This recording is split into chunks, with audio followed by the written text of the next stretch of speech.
Hello, YouTubers. Smash like and subscribe and get involved in the chat as we unpack France football's big ceremony, the Ballon d'Or. Let's do this.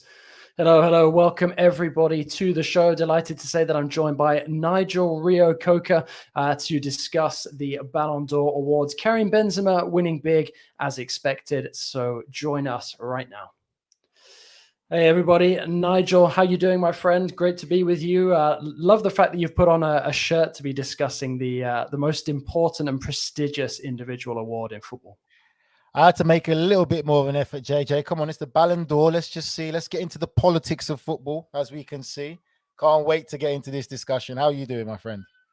Yeah, doing very well, thanks. Well, as we all know, the cat is now officially out of the bag. Karim Benzema voted men's Ballon d'Or winner of 2022. We've got Alexia Putellas, who defended her title in the women's awards, and you've got another few awards handed out as well to the likes of Thibaut Courtois, but no other place to start other than Karim Benzema winning the Best Men's Player Award. Nigel, was there really any other candidate for this award at any time?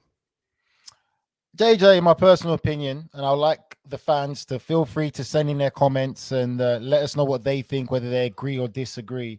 But for me, I think that Benzema deservedly won it, but it was very close for me with Mane up there, I felt, because I felt Mane had a great season with Liverpool, also did fantastic at international level as well with Senegal. And my thing is, I felt that if Liverpool had won that Champions League against Real Madrid, it will be hard to deny Mane that. But again, it's all about form at the right time, and Benzema hit form at the right time with the run of the Champions League. Even Real Madrid fans would say that Real Madrid squad they didn't believe was good enough to win the Champions League, but they won the Champions League, they won La Liga, and Real Madrid was basically one of the main talisman that really took that team all the way to victory. Yeah, I mean, let's just recap some of those numbers quickly. 15 Champions League goals and 2 assists from 12 matches, and an astonishing 10 of those were knockout phase goals en route to the title. I think it was always going to be a strong case for Benzema after that, but also you've got the 27 goals and 12 assists in 31 La Liga outings as well, plus the fact that he scored while France were winning the UEFA Nations League triumph as well. So I think it was always going to take something special to follow on from Lionel Messi winning that historic 7th Ballon d'Or title. But it really feels like you said, without Liverpool winning that Champions League to give Mane, sort of the momentum that he needed to rival Benzema properly for this award, it always felt like it was going to be going to Madrid and to Karim the dream. Well, he wasn't the only Real Madrid man celebrating success in Paris tonight. You've also got Thibaut Courtois, the 30-year-old, one of the main sort of support actors, if you will, for Benzema as Real went on that spree at the end of last season, won the Champions League, La Liga, also picked up the UEFA Super Cup and the Spanish Super Copa as well. Justified, Nigel, or do you think there was any other potential rival to Courtois for winning that? Because at the end of the day, I think his role was quite unsung, particularly in that final as well, where he made one absolutely crucial save to keep Liverpool out. Yeah, I think it was definitely justified. And again, that's probably the main thing for me. Again, I go back to the team that Real Madrid had, the squad that they had last year to win that Champions League. For me, you just wouldn't think it was good enough. You look at other teams at the time in the likes of Liverpool and Manchester City, all those big clubs, that they had better squads and were more better equipped to win it. And Courtois was a vital piece of that. Without the real kind of solid, strong defense that we're used to seeing from Real Madrid and the characters and all that, he really played some vital saves. And I felt, for me, it's hard to argue not to say that he probably is the best goalkeeper in world football currently on this form. But again, very closely followed by Alisson at Liverpool, because he has really come good. Very shaky at the start when he came to Liverpool. But now when you look at Alisson's forms and the saves that he makes, and also now international level, what he's doing at Brazil, it's very, very close. But you'd have to say, again, Courtois gets the edge with winning the Champions League, pulling out some vital saves along the run to get them to the final. Were you always this much of a fan of Courtois, or was there a moment where you maybe doubted him a little bit? I think there was a little bit of doubt in the Premier League. He came again with a big reputation and didn't really quite live up to it. And again, it goes to show how important it is for players to feel comfortable and feel at home. Since he's gone to Real Madrid again, he didn't start so well there. He had a bit of shaky performances when he first got to Real Madrid, and a few questions were raised. But now he's made it his own, and he seems very, very comfortable there. And it's hard to argue that he probably isn't one of the best goalkeepers in world football right now. Really, it's hard to argue. Now, sticking with Real Madrid, because despite Real looking good to win this award, and I'm talking about the best club award, it was actually Premier League champions Manchester City who took that gong in the end. Pep Guardiola's men, obviously, it was a dominant title success in the Premier League, but they did lose to Real in the Champions League. And then you have City's women picking up the League Cup. Now, we were debating a little bit before coming on air, mainly about the merit of this kind of award. Does this sort of cheapen the whole Ballon d'Or experience for you, seeing this sort of thing handed out? Because it's very difficult. I mean, it's difficult for us before going on air. It'll be difficult for us now, trying to justify a club like City finishing ahead of Real, given everything that was won by Real at the end of the season. Well, JJ, it looks like we're getting into the political side of the Ballon d'Or and what comes with it. For me, it makes no sense. My opinion is it absolutely makes no sense. And I'm British. Don't get me wrong. I love the Premier League. I love what we see in the Premier League. But how does Man City win that award when they don't win the Champions League? And you have Real Madrid doing the double, winning La Liga and winning the Champions League with a lesser squad, a lesser spent budget, so to speak, than what Manchester City spent, and yet you give the award to Manchester City. That makes no sense for me. I think that's the whole politicking element of this campaign and this competition that is really starting to become a bit of a turnoff. And it's hard for me to say that, Real Madrid should win it, but they do deserve to win it because of what they've done, the domestic double in the Champions League. Not that I'm a big fan of the Real Madrid president, because I feel he has too much of an influence as well overall in the voting for the Ballon d'Or and putting out statements in the press who should win it. I don't feel that any club president, chief executive, any of them should say anything to the press or the media in who should win it. Yeah, well, you seem to have a bee in your bonnet. I love this. So I'm going to get you onto another controversial topic before we get to Alexia Putellas, picking up her second consecutive female Ballon d'Or. This time you've got another Barca winner picking up the Copper Trophy. So you've got Gavi following on from Pedri as the brightest young talent in the soccer world at this moment in time. Now you've got Borussia Dortmund's Jude Bellingham dropping from second last year to fourth this year. Does this further underline sort of the nonsensical aspect of some of these Ballon d'Or awards to you, Nigel?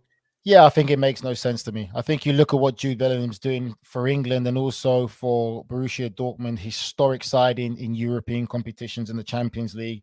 He's having a fantastic season. Yes, the team's not doing well, but for his age, what he's doing, one of the youngest ever captains in the Champions League, I think that deserves fantastic recognition.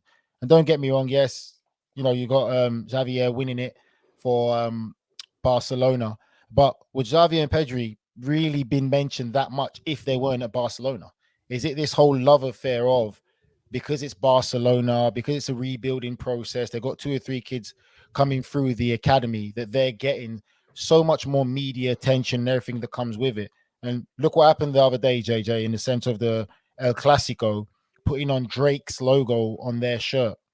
For what? Obviously, I know it's a financial payday for Barcelona, but again, for me, it goes to the whole celebrity culture that's creeping in to this award, and it should be really more so about recognition of talent and what the players are doing, and not just Jude Bellingham. We've got to give Saka at Arsenal as well, what he's doing at Arsenal. He deserves a bit more greater recognition, and I feel that if these 2 players were at Real Madrid or Barcelona, they would have won that easy with no questions asked. Yeah, so now sticking with Barca, you've got Alexia Putellas, second straight year. She wins the top women's prize, although she did miss this summer's Euros with an ACL injury. Defending champion remained dominant with Barca. She got 18 goals, 15 assists to help secure a third consecutive Primera Division title. And that was also part of a domestic treble, which Putellas contributed 34 goals towards overall. But Barca lost out to Lyon in the Women's Champions League final, but the Spaniards still voted the best player in the tournament, top scorer with 11 goals as well. And internationally, she passed the 100 cap cap mark as well. 4 goals from 7 outings this year before her injury. Nigel, do you think there was ever any case for extra consideration to be made, at an international level, given the way that played out, certainly for the Lionesses as well? Well, I was going to ask you the same question. I was going to say, how do you feel, JJ? Being in France, that Lyon won the Champions League, and do you feel it's fair that Putelllas won it again, considering the other achievements we've seen, not just with Lyon winning the Champions League, but also with the dominating Lionesses winning the European Championships? How do you feel about her winning the award? Yeah, I mean, I think that's a fair point. I mean, I think you can break it down and sort of look at her individual role in it overall. She has chipped in, quite a significant amount. I mean, obviously, it's very difficult to sort of factor in the international aspect when there's a tournament as big as the Euros. I think when you look at that sort of 34 goals towards a domestic treble, and then 11 goals as well in that Champions League run, I mean, I don't think it's a flimsy case, but I do think that there could have been extra consideration. I'm perhaps more alarmed at the fact that you look at that sort of, top 10 for the women's Ballon d'Or, and I think you have to get down to about 7th before you start seeing any Lyon names. I think that's a bit of a nonsense, to be quite honest, given that they're European champions. But anyway, we'll move on from one Barca, goal scoring heroine to another. You've got 2 years in a row now for Lewandowski, winning what's called the Gerd Muller Award this year for the best goal scorer for club and country. He's got the 100% win rate, taking on those 2 maiden titles, 59 competitive goals, 10 assists in his final season with Bayern, 13 of those coming in the Champions League as well, 35 scored in the German Bundesliga. Add in one of the 2 goals that qualified Poland for the World Cup in Qatar ahead of Sweden. It's been another strong year for Lewandowski. Obviously, he had that big move to Barca midway through it as well. How do you feel about this kind of award? Obviously a large bulk of those goals coming in the Bundesliga. I know there's a lot of people who, detract from the league, say it's, perhaps, the scoring should be done a bit differently or graded a bit differently. But then you look at Lewandowski's record in the Champions League, and it's, second only really to Benzema this season. Do you think it's justified Lewandowski getting this title, or do you feel it's almost kind of compensating him again for that missed title in 2020 when he arguably, had the ceremony gone ahead, would have probably won it? It's a tough one, JJ. I think that you're right in that one, that he probably would have got it if the ceremony went on in 2020. But again, yes, different leagues are different standards of competitiveness. But at the same time, if people want to criticize Lewandowski for getting so many goals in the German league, but like you just said there, his record in the Champions League is fantastic. And just to look on the other side of the coin of that one, you look at Erling Haaland, where he left the German league to go to the Premier League. And right now he's lighting up the Premier League. So I think it goes to show that where there are players with actual ability like that, no matter what league they play in, they will score goals. Because Haaland, what he's doing now in the Premier League is something that's surprising a tremendous amount of people. They expected him to be successful, but not this successful so early on. And it's only just started the league, and he's going to get so many goals. So again, on the other hand, you look at what Lewandowski was doing there, and also the fact that he was doing it in the Champions League. It's very hard to argue against him winning this award. That's just my honest opinion. I feel like you said as well, it's a shame it never happened in 2020, because he definitely deserved to be World Player of the Year then. Yeah, I mean, it's interesting that you bring Haaland into the mix, because I've got a question to put to you now.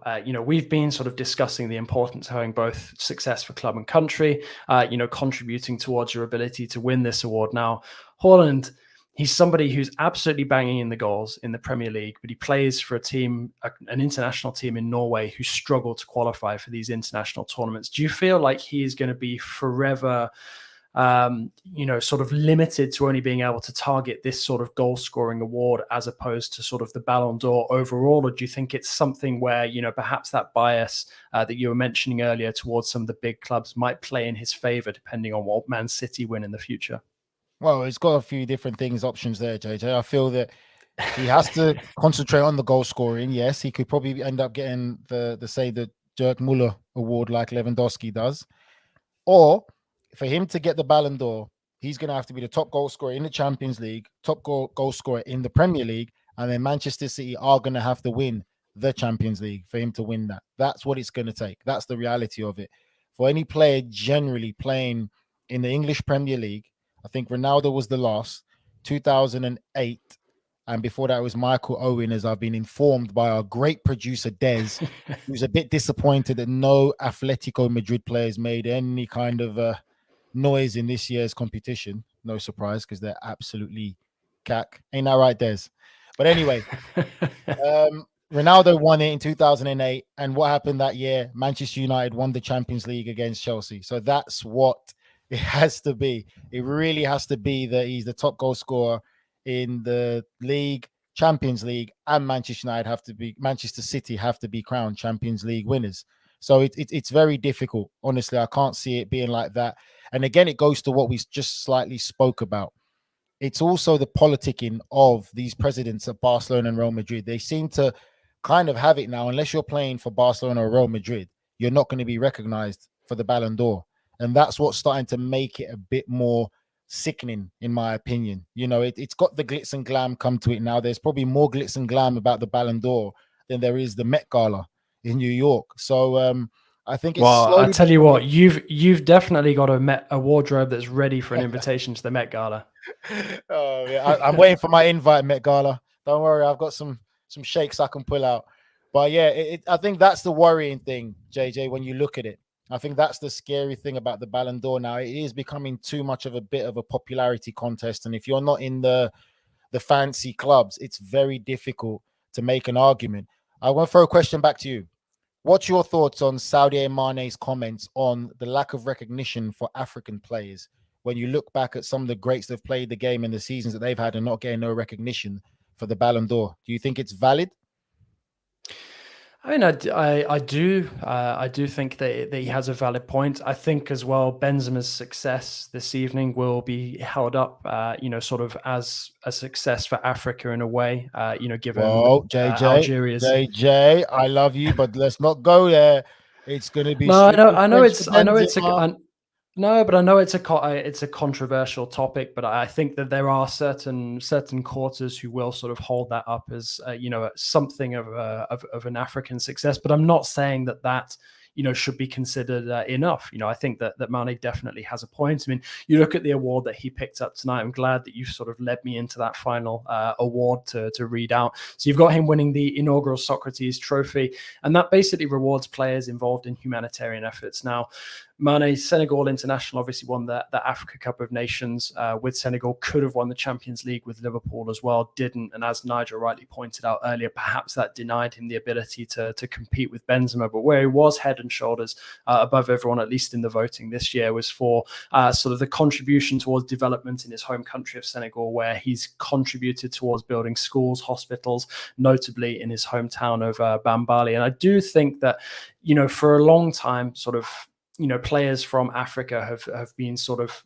growing up to, almost consider that George Weah and that success of his in the 90s was kind of a one-off event. And I think that there are, African players who have, deserved maybe greater consideration over the last couple of years. And, hopefully that will change. And, I know it's early days and we don't want to judge Mane's time with Bayern Munich too hard at the moment, but he's still only 30. He still potentially has the ability to maybe challenge for an award in the same way that Lewandowski did a couple of years ago before the event got cancelled. So, hopefully, it's not a reason to end all hope. But yeah, I do agree with his point, and I think it was right to be pointed out. So hopefully there is going to be greater consideration for players of African origin in the future. But how do you feel about it?